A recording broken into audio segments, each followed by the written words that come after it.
न संघर्ष न तकलीफ तो क्या खाक मजा है जीने में, बड़े बड़े तूफान थम जाते हैं जब आग लगी हो सीने में। हेलो बच्चों, कैसे हैं आप लोग? उम्मीद करते हैं आप लोग बढ़िया होंगे। तो आज की क्लास में हम लोग डिस्कस करने वाले हैं एक समान वैद्युत क्षेत्र में आवेशित कण का गमन पथ। बच्चों, ये बहुत ही इंपॉर्टेंट टॉपिक है। यहाँ से आपके बोर्ड एग्जाम में बहुविकल्पी प्रश्न भी आया हुआ है कि एक समान वैद्युत क्षेत्र में आवेशित कण का गमन पथ कैसा होता है, परवलयाकार, दीर्घवृत्ताकार या फिर वृत्त के आकार का। तो इस प्रकार का प्रश्न भी यहाँ से आ चुका है। डेरिवेशन तो आता ही आता है और न्यूमेरिकल भी बहुत सारे यहाँ से आते हैं इस टॉपिक से पर्टिकुलर। तो इसको आपको ध्यान से सुनना है और समझना है। तो टॉपिक हमारा है कि एक समान वैद्युत क्षेत्र में आवेशित कण का गमन पथ कैसा होता है। उसके लिए देखो बच्चे, सबसे पहले हम बनाएंगे दो समांतर चालक प्लेटें। मान लिया हमने एक चालक प्लेट ये है जिसको प्लस आवेश दिया गया है या पॉजिटिव आवेश दिया गया, ठीक है। एक चालक प्लेट को कैसा आवेश दिया गया है जी? पॉजिटिव आवेश यानी कि धनात्मक आवेश दिया गया है। और इसके नीचे इसके समांतर एक दूसरी चालक प्लेट है जिसको नेगेटिव आवेश दिया गया है। बात समझ रहे हो? कोई दिक्कत है? यहां पे कितनी प्लेटें हैं? दो प्लेटें, दो चालक प्लेटें हैं। एक को कितना आवेश दिया गया? प्लस क्यू आवेश दिया गया, एक को माइनस आवेश दिया गया है, नेगेटिव। एक को धनात्मक आवेश, एक को नेगेटिव आवेश, ऋणात्मक आवेश, ठीक है। दो समांतर चालक प्लेटें हैं, इनके बीच की दूरी मान लेते हैं डी है ना। इनके बीच की दूरी मान लेते हैं कितना है जी? डी है। इनके बीच की दूरी कितना है? डी है। और चालक प्लेट की लंबाई मान लेते हैं एक्स है। कितनी है जी? चालक प्लेट की लंबाई कितनी है? तो कहेंगे आप एक्स है। बोलो, कोई समस्या है यहां तक आपको? चालक प्लेट की लंबाई एक्स है और इन दोनों प्लेटों के बीच की दूरी कितनी है? डी है। इतनी बात क्लियर है? अब बताओ, किसी दो प्लेटें हैं तो यहां एक वैद्युत क्षेत्र उत्पन्न हो जाएगा, है ना। अच्छा बताओ, प्लस क्यू आवेश के कारण वैद्युत क्षेत्र किधर होता है? आवेश से दूर की तरफ ना, ये होता है। और नेगेटिव आवेश के कारण वैद्युत क्षेत्र उसी की तरफ होता है। इसका मतलब कि प्लस आवेश से नेगेटिव आवेश की तरफ एक वैद्युत क्षेत्र उत्पन्न हो जाएगा। बोलो हाँ या ना। अब देखो, जैसे आप जानते हो अगर कोई धनात्मक आवेश है, इसके कारण वैद्युत क्षेत्र इससे दूर की तरफ होता है, बताया गया है ना। बोलो हाँ या ना। ये बताया गया डायग्राम आपको? बहुत सही। ये भी डायग्राम बताया गया, अगर नेगेटिव आवेश है तो इसके कारण वैद्युत क्षेत्र इसी की तरफ होता है, ये भी बताया गया है। अगर इन दोनों को हम कंबाइन करके देखें तो वैद्युत क्षेत्र प्लस से माइनस की तरफ होता है ना। प्लस से माइनस की तरफ है ना। हमने एक डायग्राम और बनाया था जिसमें एक प्लस आवेश लिया था, एक माइनस। तो वैद्युत बल रेखाएं प्लस से माइनस की तरफ चल रही थी, याद आया? ये सारे डायग्राम हम लोग बना चुके हैं ना। वैद्युत बल रेखाओं वाले टॉपिक बताया था हमने। बात क्लियर है जी? अब ध्यान देना। अच्छा, ये नेगेटिव है, सॉरी। अब ध्यान देना आप। तो वैद्युत बल रेखाएं प्लस से माइनस की तरफ होंगी, यानी कि कुछ ऐसी होंगी वैद्युत क्षेत्र। वैद्युत क्षेत्र पॉजिटिव आवेश से नेगेटिव आवेश की तरफ होगा, ई की डायरेक्शन। बोलो, बात क्लियर है जी? देखो फिर से एक बार समझते हैं इतना। अब देखो, हमने कहा हमारे पास दो चालक प्लेटें हैं, समांतर, एक दूसरे के समांतर रखी गई हैं। दो चालक प्लेटें जिन पर आवेश Q प्लस और माइनस आवेश, मतलब एक पर धनात्मक आवेश है, एक पर नेगेटिव आवेश, ऋणात्मक आवेश है। दोनों एक दूसरे के समांतर स्मॉल डी डिस्टेंस पे रखी गई हैं। बात समझ में आई? और इन प्लेट की लंबाई x है। लंबाई कितनी है? x है। तो इसमें जो वैद्युत क्षेत्र बनेगा, वैद्युत क्षेत्र वो धनात्मक आवेश से ऋणात्मक आवेश की तरफ होगा। क्यों होगा? तो हमने डायग्राम बना के दिखाया कि प्लस आवेश से नेगेटिव आवेश की तरफ वैद्युत बल रेखाएं होती है, यानी वैद्युत क्षेत्र होता है। बात क्लियर है जी? यहां तक किसी कोई समस्या है यहां तक? अब देखो, हमने बताया कि आपको वैद्युत क्षेत्र किधर है, तो प्लस से माइनस की तरफ है। कुछ वैद्युत क्षेत्र दिखा दो, आप डैश करके दिखा दो कि मतलब बल रेखाएं वैद्युत क्षेत्र कुछ इस तरीके से हैं, ऊपर से नीचे की तरफ। बात क्लियर है जी यहां तक? अब देखो, इस वैद्युत क्षेत्र में एक इलेक्ट्रॉन वैद्युत क्षेत्र के लंबवत, मतलब ऐसे सीधे प्रवेश करता है। बात समझ रहे हो? इतनी बात समझ में आई? अब देखो, डायग्राम समझ लिया ना आपने, तो सबसे पहले लिख लेते हैं इसको, इतना बात पहले लिख लेते हैं। लिखो, माना दो समांतर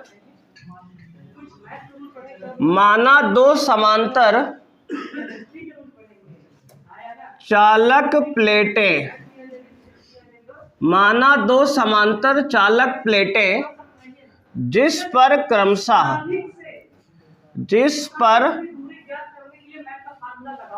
क्रमशः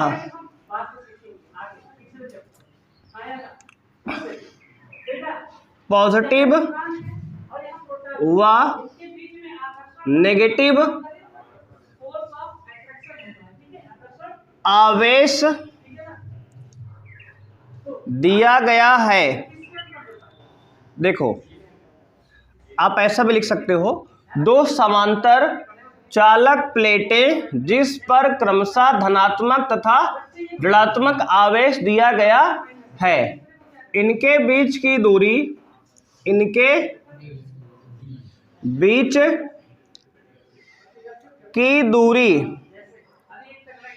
d है तथा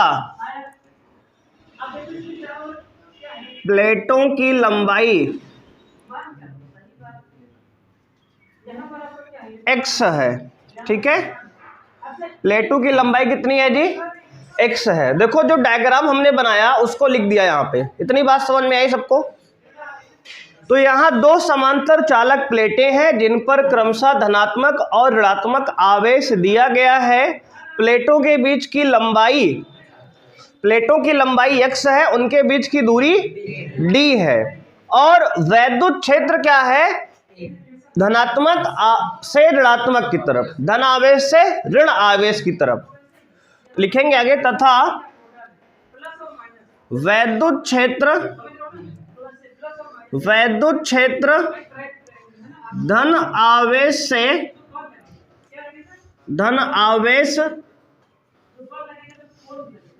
आवेश से ऋण आवेश की ओर है। बोलो, इतनी बात समझ में आई आपको? धन आवेश से ऋण आवेश की ओर वैद्युत क्षेत्र है।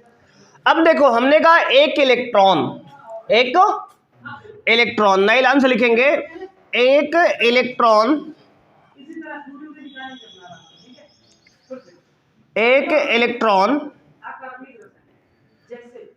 जिसका एक इलेक्ट्रॉन E, ये E है, ठीक है जी, इलेक्ट्रॉन को E से लिखते हैं। एक इलेक्ट्रॉन जिसका द्रव्यमान m तथा वेग v से वैद्युत क्षेत्र के लंबवत प्रवेश करता है। देखो, ये थियरी पूरी है, इतना आपको लिखना पड़ेगा। और ये बातें देखो, इतनी बातें तो यहीं से लिखी गई है, डायग्राम से ही देखकर। ये हमने बताया कि इलेक्ट्रॉन कैसे प्रवेश करता है वैद्युत क्षेत्र में, है ना? बात समझ रहे हो कि नहीं? इलेक्ट्रॉन वैद्युत क्षेत्र में कैसे प्रवेश करता है ना।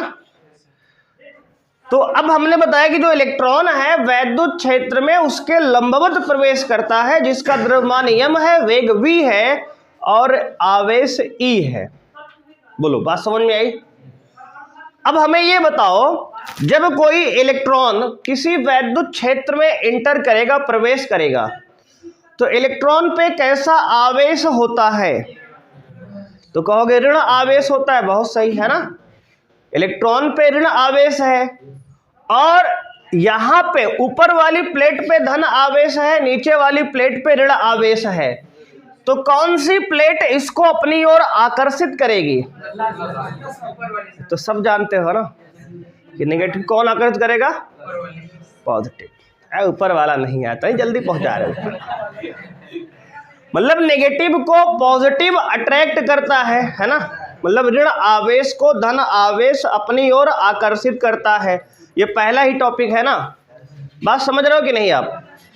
तो इस ऋण आवेश को सुनो ध्यान से इधर, इस आवेश को, इलेक्ट्रॉन को देखो, इस इलेक्ट्रॉन को जब ये प्रवेश करेगा वैद्युत क्षेत्र में ऐसे, तो इस इलेक्ट्रॉन को धन आवेश अपनी ओर खींचेगा। देखो ऐसे, बात समझ रहे हो? तो इसका गमन पाथ कैसा बनेगा? इस प्रकार कुछ बनेगा। ये तो प्रतिकर्षित करेगा, मतलब रिपेल करेगा, क्योंकि नेगेटिव नेगेटिव में प्रतिकर्षण होता है। अब कुछ अपवाद अलग चीज है। अब नेगेटिव नेगेटिव में क्या होता है? रिपल्सन होता है, प्रतिकर्षण होता है, आप तो जानते ही हो ना। और पॉजिटिव नेगेटिव में क्या होता है? अट्रैक्शन होता है। तो ये पॉजिटिव धन आवेश है, ये ऋण आवेश है, दोनों में होगा आकर्षण। ये प्लेट अपनी ओर खींचेगी, लेकिन सुनो सुनो सुनो सुनो, बात को समझो। ये तुरंत ऐसे क्यों नहीं चली गई ऊपर? ये प्लेट ऊपर ऐसे क्यों नहीं चली गई? क्योंकि प्लेट धन आवेश उसको खींच रही है, ऋण आवेश प्रतिकर्षित कर रहा है। कारण बताओ, इनाम पाओ, है ना। तो इसका मतलब ये है भैया, इसके पास वेग भी तो है, इसके पास वेग भी तो है v, उस वेग से आगे भी तो जा रहा है, उसके पास वेग भी है, बल भी है। बल ये ऊपर वाली प्लेट अपनी ओर खींच रही है, लेकिन इसके पास एक वेग v भी तो है। देखो आपने लिखा भी तो है, यहीं पे कहीं ये वेग लिखा है। v वेग से वैद्युत क्षेत्र के लंबवत प्रवेश करती है। देखो वैद्युत क्षेत्र ऊपर से नीचे, उसके लंबवत ये प्रवेश कर रहा है। तो इसके पास वेलोसिटी है, वेग है, उस वेग से कुछ आगे तो जाएगा ना। मतलब इसके पास जो है एक वेग लग रहा है जो आगे की ओर बढ़ा रहा है, और ऊपर वाला धन आवेश का बल जो है वो ऊपर की ओर खींच भी रहा है। इसलिए इसका पाथ कुछ ऐसा बनेगा, ये ऐसा है ना। समझ गया क्या? हाँ वही है, बस प्रूव करना है आज कि ये परवलयाकार होता है पथ। ठीक है, ये परवलय का शेप बन रहा है, इसको प्रूव करेंगे अभी, है ना। बात समझ रहे हो ना। ये सीधे क्यों रह गया, समझ पाए? क्योंकि ऊपर की ओर एक बल लग रहा है, F बराबर QE बताया गया कई बार, है ना। अब ये बताओ नीचे क्यों नहीं गया? क्योंकि ऊपर भाई नीचे प्रतिकर्षण हो रहा है नेगेटिव नेगेटिव में। अब देखो आगे, अब ध्यान देना, इसके आगे लिखते हैं। अब देखो भाई बहुत ध्यान से सुनना। हमने कहा इलेक्ट्रॉन पर एक बल लग रहा है, धन आवेश लगा रहा है, तो लिखेंगे इलेक्ट्रॉन पर धन आवेश के कारण लगने वाला बल, बोलो भाई कितना होगा? तो कहोगे सर होगा ये F बराबर QE। बोलो हाँ या ना। वैद्युत क्षेत्र E है, लेकिन आवेश कितना है? आवेश कौन बताएगा? मतलब आवेश कितना है यहाँ पे? तो कहोगे F बराबर है आपका, आवेश के जगह E लिख दो। इलेक्ट्रॉन है ना आवेश तो इलेक्ट्रॉन का है ये, और E वैद्युत क्षेत्र। इतनी बात समझ में आई? बोलो कोई समस्या है यहाँ पे? अब देखो ये इक्वेशन नंबर 1 हो गया, F बराबर ई आवेश, स्मॉल आवेश, स्मॉल ई क्या है? आवेश है। ई क्या है? कैपिटल ई वैद्युत क्षेत्र है। और हम लोग ये जानते हैं कि हम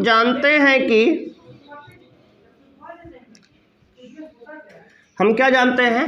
F बराबर बल बराबर द्रव्यमान गुणे त्वरण, F बराबर ma, है ना? न्यूटन अंकल का इक्वेशन, इक्वेशन नंबर 2। बस समझ में आई?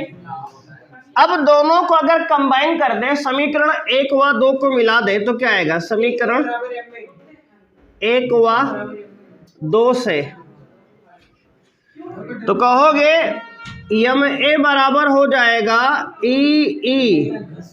देखो ये दोनों बल हैं, तो दोनों बल को हमने बराबर कर दिया, इक्वेट कर दिया। इतनी बात समझ में आई जी? क्यों जी? ए भी तो बल है, F बराबर ई, आवेश इलेक्ट्रॉन पे लगने वाला बल, ए भी बल है, त्वरण के पदों में है, ये आवेश के पदों में है। दोनों बल बराबर होंगे, समान, बराबर कर दिया हमने। यहां से हमारा त्वरण निकल आया, है ना? क्या है ये? F बराबर, यानी ma बराबर ई। अब देखो इसको यहां लिख रहे हैं कि ma बराबर ई जो हमने लिखा है, यहां से अगर आप त्वरण निकालोगे तो a बराबर क्या होगा? ई बटे एम। कोई समस्या है यहां तक? बोलो जी। इलेक्ट्रॉन पे लगने वाला त्वरण निकल गया ना? चलो अब देखो ध्यान से। अब थोड़ा सा क्लास 11th की हल्की सी जानकारी बताएंगे, नहीं पता होगी तब भी कोई दिक्कत नहीं है, बात समझ में आएगी, सुन लो। वहां पे आपने एक विमीय गति, 1 डायमेंशन मोशन पढ़ा था, है ना? 1D motion. उसमें आपको बताया गया था कि जब कोई कण x अक्ष और y अक्ष दोनों में चलता है 2 डायमेंशन में, तो उसकी गति को हम, उसके पाथ को हम अलग अलग एनालाइज करते हैं। x में अलग इक्वेशन बनाएंगे, y में अलग इक्वेशन बनाते हैं। समझे हो ना उस बात को? वही सेम बात वहां जो बताई गई थी। अच्छा, इसका डेरिवेशन वहां हो चुका है एक बार ऐसा। हाँ, अब नहीं पढ़ो कोई दिक्कत नहीं, ध्यान सुन, समझ बात आएगी सारी। अब देखो x में, देखो बता रहे हैं फिर से, देखो x में ये आगे जा रहा है, समझो x एक्सिस में आगे जा रहा है, y में ऊपर जा रहा है। तो x अक्ष और y अक्ष दोनों में अलग अलग गति हो रही है, मतलब दोनों में गति हो रही है ना, एक साथ x और y दोनों में चल रहा है, ना तो केवल x में चल रहा है ना केवल y में, बल्कि दोनों में चल रहा है। तो भाई दोनों वाली इक्वेशन को सॉल्व करना थोड़ा डिफिकल्ट होता है, तो हम x में अलग एनालाइज करेंगे, y में अलग एनालाइज करेंगे, बाद में कंबाइन करके हम उसकी इक्वेशन निकाल देंगे। ये प्रोसीजर है इसका, और ये प्रोसीजर क्लास 11th से उठाया गया 1D मोशन से, वहां आपको इस तरह बताया गया डेरिवेशन। बात समझ में आई जी यहाँ तक? अच्छा देखो, नहीं पता कोई दिक्कत नहीं, यहाँ सब समझ में आएगा तब भी, बस बता रहे हैं कि वहां से ऐसा हुआ था इस प्रकार वहां। बात समझ में आई जी? अब देखो आगे, इसके बाद इतना नोट कर लिया हो जी। अब ध्यान देना आप, इसके बाद भाई, इसके बाद देखो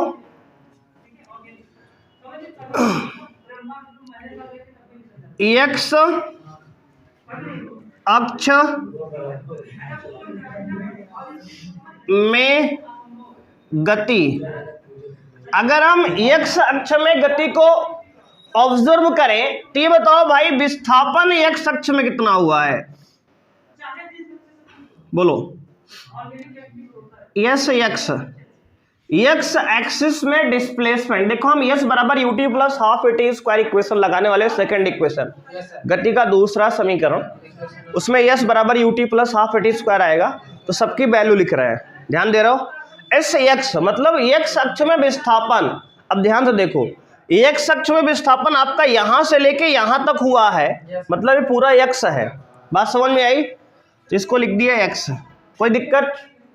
s बराबर ut होता है, तो u कितना है? देखो u इनिशियल वेलोसिटी इन x एक्सिस, ये नीचे जो x लगा रहे हैं इसको समझ रहे हो? x अक्ष में वेग, u माने प्रारंभिक वेग होता है, जानते हो ना ये बात? ux, x अक्ष में प्रारंभिक वेग क्या है भाई? तो कहोगे आपका सर ये v है, क्या है? देखो शुरू में लेके चले v वेग, ठीक है?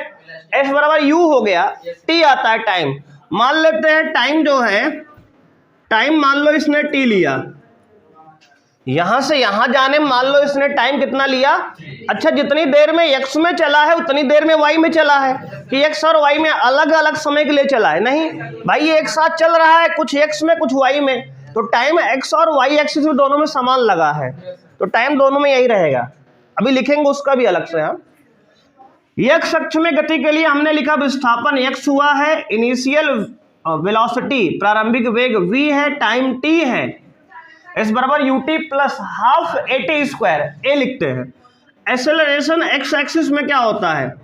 तो कहोगे 0। x एक्सिस में कोई त्वरण नहीं है ना भाई, त्वरण तो y में लग रहा है ना, त्वरण तो y में होता है ना, बात समझ रहे हो कि नहीं? अब देखो आप, अब y एक्सिस में गति लिख लो, y अक्ष में गति, अगर y अक्ष की गति को एनालाइज करें हम, तो देखो सबसे पहले डिस्प्लेसमेंट y में कितना है, तो भाई देखो डिस्प्लेसमेंट y में विस्थापन कितना है, कौन बताएगा हमें?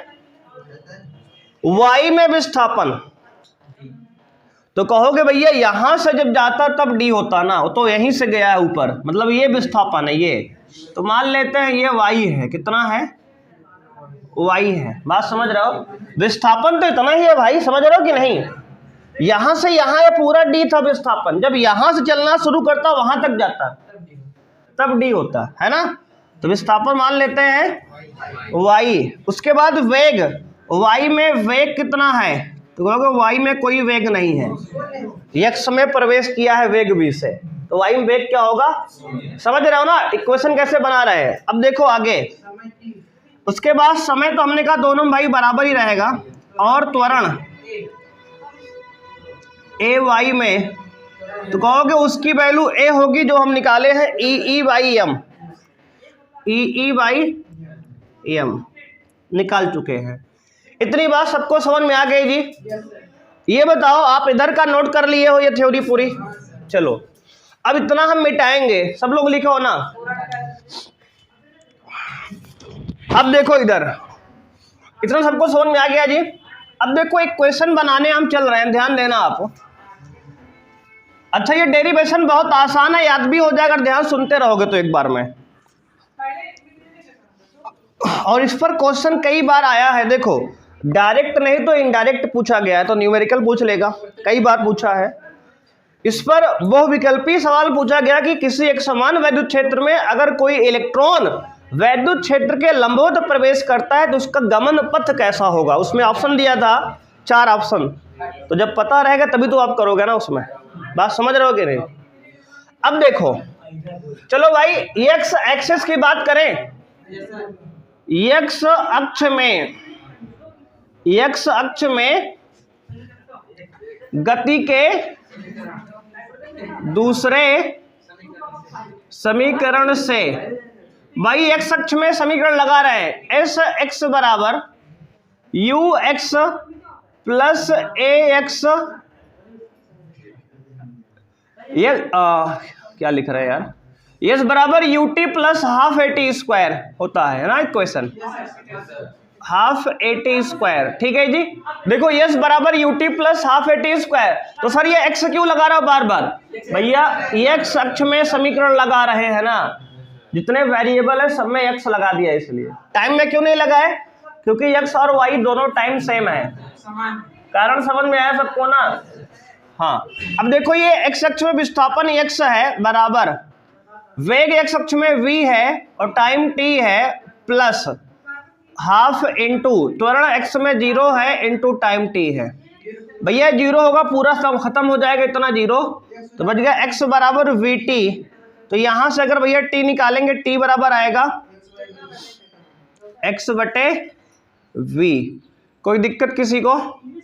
देखो t बराबर आ गया x अपॉन v, t बराबर कितना आ गया x अपॉन v। सबको समझ में आया ना भैया? ये आप इक्वेशन क्लास 9 में भी पढ़े थे ना, 9 में भी, s बराबर U T plus half A T square. उसी में हमने देखो सारी वैल्यू, देखो ये x वाली सारी वैल्यू यहाँ डाल दिया, t बराबर x बटे v आ गया। बात क्लियर है? अरे समझ रहे हो कि नहीं? अब देखो भाई आगे मिटाई इसको।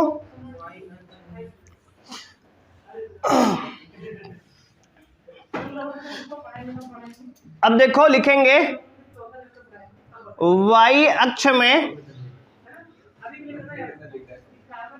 गति के समीकरण 2 से, गति का समीकरण दूसरा लगा रहे हैं किसमें, y अक्ष में, तो लिखेंगे यस y यस बराबर ut plus half AT square, देख रहे हो लगा दिए ना, इस बराबर ut plus half AT square. नीचे y क्यों लगा है, क्योंकि y अक्ष में लगा रहे हैं समीकरण। अब देखो एस वाई कितना है, y अक्ष में विस्थापन, तो कहोगे y है, वो लिखा हुआ है, बराबर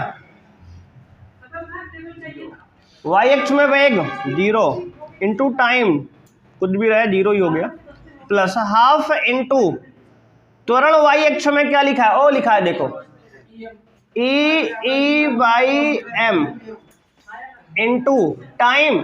अच्छा ध्यान दो, टाइम की वैल्यू हमने ये निकाली है x/v, x अक्ष से ना, तो लिख दो x/v, यहाँ x/v उसका भी स्क्वायर, बात समझ रहे हो आप। अब देखो u बराबर 1/2 E/m x square by v square. भैया आ गई आपकी इक्वेशन, ठीक है, इसको याद रखना, ठीक है, इसको याद रखना, हाँ इसको रखना है आपको याद, इस पे न्यूमेरिकल आएंगे अभी आगे, ठीक है। क्या है, y बराबर हाफ ई एक्स स्क्वायर बटे एम वी स्क्वायर, देख लो फिर से, एक्स y बराबर हाफ ई एक्स स्क्वायर बटे एम बी स्क्वायर, ये हमारी इक्वेशन है। और ये पाथ देख रहे हो कैसा है, एक्स स्क्वायर बराबर समथिंग, y बराबर एक्स स्क्वायर, देखो इसको समथिंग बोल दो पूरा, ये इसको थोड़ा ऐसे समझो, देखो समझाने का प्रयास करते हैं इसको दूसरे तरीके से। ये परवलय इक्वेशन लिखी हुई है, बशर्ते आपको देखना है ध्यान से, परवलय आपने क्लास 11th में मैथ में पढ़ा होगा ना, y बराबर, हाँ देखो हाफ ई बटे एम वी स्क्वायर, इसको अलग करके देखो थोड़ी देर के लिए इतना, और ये एक्स स्क्वायर को अलग। अब देखो ये वाई स्क्वायर बराबर समथिंग एक्स, वाई बराबर एक्स स्क्वायर वाला फॉर्मेट बन गया ना, ये एक परवलय की इक्वेशन है, इसका मतलब इसका पाथ कैसा है, परवलयाकार है, पैराबोला है, बात समझ में आया ना। हाँ ये सवाल बहुविकल्पी में आया हुआ है बोर्ड में, इसको आपको याद रखना है कि किसी एक समान वैद्युत क्षेत्र में अगर कोई इलेक्ट्रॉन वैद्युत क्षेत्र के लंबवत प्रवेश करता है तो उसका जो पाथ होता है, गमन पथ होता है, कैसा होता है, परवलयाकार होता है। बात समझ में आई जी सबको। अब देखो तो ये पाथ कैसा है, तो कहोगे ये कैसा है, तो कहोगे परवलयाकार है,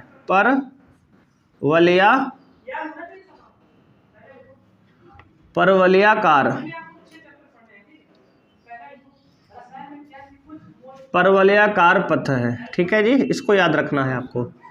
तो एक समान वैद्युत क्षेत्र में अगर कोई इलेक्ट्रॉन या कोई कण प्रवेश करता है तो उसका पाथ जो है परवलयाकार होता है, इसको आपको रखना है याद, ठीक है जी यहाँ तक। अब देखो आगे, अब भैया इसको थोड़ा और चेंज भी कर सकते हैं, y बराबर देखो, जैसे मान लो कभी इसमें काइनेटिक एनर्जी, गतिज ऊर्जा दिया रहेगा, क्या दिया रहेगा, गतिज ऊर्जा इसमें आपको दिया रहेगा, तो क्या करोगे, देखो फिर 1/2, चलो रहने दो, इंटू ई, चलो ठीक है, बटे ये देखो यार यहाँ पे हमें हाफ चाहिए, तो ऐसा करो ना, 2 से मल्टीप्लाई और 2 से डिवाइड कर ले, तो कोई दिक्कत है, किसी कोई समस्या बताओ जी। यहाँ देखो हमने यहाँ 2 से मल्टीप्लाई 2 से डिवाइड किया, 2 से 2 काटेंगे फिर तो वही लिखा है ना। अब ये हाफ एम बी स्क्वायर को हम क्या बोलेंगे, क्या नाम दो इसका, के ना, काइनेटिक एनर्जी, तो y बराबर यानी गतिज ऊर्जा हाफ, भैया देखो, अच्छा ये हाफ मिलके 1/4 हो जाएगा, है ना, 2 दूना 4 हो गया, और ये हो गया ई अपॉन ये पूरा k हो गया इंटू एक्स स्क्वायर, ठीक है जी, देख लो ये ऐसा भी हो गया, तो ऐसे भी याद रखो इसको। ठीक है जी, कैसे बनाया हमने, देखो 2 से मल्टीप्लाई 2 से डिवाइड किया, जिससे ये क्या बन गया, तो कहोगे ये K बन गया, काइनेटिक एनर्जी गतिज ऊर्जा बन गई। तो U बराबर UI बराबर 1/4 EEx स्क्वायर बटे K। क्लियर है, तो इसको भी याद रखना है। कभी कभी जब गतिज ऊर्जा दी रहेगी तो इसको लगाएंगे, अदरवाइज एक कोई याद कर लो बस। देखो जिसमें से जो आपको इच्छा हो, चाहे ऊपर वाला याद कर लो चाहे नीचे वाला याद कर लो। जैसे मान लो हमें मास द्रव्यमान के पदों में लिखना है, वेग के पदों में, तो K की जगह हाफ mv स्क्वायर डाल देना, खुद ही वो आ जाएगा ऊपर वाला, है ना। ये तो इसको याद कर लो, फिर ये वाला बन जाएगा तुरंत। बात समझ रहे हो, दोनों में से एक रखना है आपको याद। ये डेरिवेशन होता है यहीं पे कंप्लीट। बात समझ में आई। देखो प्रोसीजर इसका याद रखना है आपको, कैसे बताया गया है ना। हमने 2 समांतर चालक प्लेट ली, एक को धन आवेश दिया एक को ऋण आवेश दिया, तो उसमें एक वैद्युत क्षेत्र बन गया। रिकैप करें, ध्यान सुनो फिर से एक बार। धन आवेश से ऋण आवेश की ओर एक वैद्युत क्षेत्र उत्पन्न हो गया, एक समान वैद्युत क्षेत्र, जिसमें एक इलेक्ट्रॉन हमने वैद्युत क्षेत्र के लंबवत प्रवेश कराया। वेग v से द्रव्यमान m है, तो ये इलेक्ट्रॉन जो है वेग v से आगे बढ़ रहा है और उसको धन आवेश अपनी ओर खींच रहा है, क्योंकि प्लस माइनस में होता है आकर्षण। आप गुण समझ चुके हो आवेश के ना, आवेश गुण जानते हो कि प्लस माइनस में आकर्षण होगा, ये अपनी ओर खींचेगा। और कितना बल लगाएगा, F बराबर QE। Q की जगह इलेक्ट्रॉन है तो E लिख दिया हमने, F बराबर E आ गया, है ना। फिर F बराबर ma लिखा हमने, दोनों इक्वेट किया, वहां से आ गया A बराबर EE बटे m। बात क्लियर है। उसके बाद हमने कहा कि x अक्ष की इक्वेशन को अलग एनालाइज करते हैं, y अक्ष की इक्वेशन को अलग एनालाइज करते हैं, एक साथ समझना पॉसिबल नहीं है ना। अभी हम लोग अलग अलग समझते हैं। तो हमने x में अलग निकाला इक्वेशन, तो आ गया t बराबर x बटे v, है ना। उसके बाद हमने y अक्ष में इक्वेशन लगाया, s बराबर ut plus half at square. वहां से हमने देखो वैल्यू क्या निकाला, तो कहोगे निकाला हमने y बराबर हाफ EE बटे m इंटू एक्स स्क्वायर बटे v स्क्वायर। ठीक है, क्लियर है। ये इक्वेशन हमारी आ गई। ये पाथ कैसा है, y बराबर एक्स स्क्वायर वाला है इक्वेशन, जो कि परवलय की होती है। ठीक है, अब भाई जो नहीं पढ़ा परवलय वो सीधे याद कर ले कि y बराबर एक्स स्क्वायर वाला पाथ परवलय का होता है ना। अदरवाइज ये मैथ में पढ़ाया जाता है, 11 का पार्ट है। और इसको हमने कहा कि अगर 2 से गुणा 2 से भाग कर दे तो हाफ mv स्क्वायर बन जाएगा, काइनेटिक एनर्जी गतिज ऊर्जा है ये, तो इससे भी लिख सकते हैं इसको। बात क्लियर है। तो आपको याद रखना है कि अगर एक समान विद्युत क्षेत्र में कोई भी इलेक्ट्रॉन प्रवेश करता है तो उसका गमन पाथ परवलयाकार होता है। ठीक है, अब इस पे न्यूमेरिकल भी कई सारे हैं, हम लोग करेंगे अगली क्लास में। बात क्लियर है जी। तो बच्चे आज के लिए इतना ही, मिलते हैं नेक्स्ट क्लास में। इसको अच्छे से आप नोट कर लीजिए और रिवाइज करिए। थैंक यू, बाय, जय हिंद।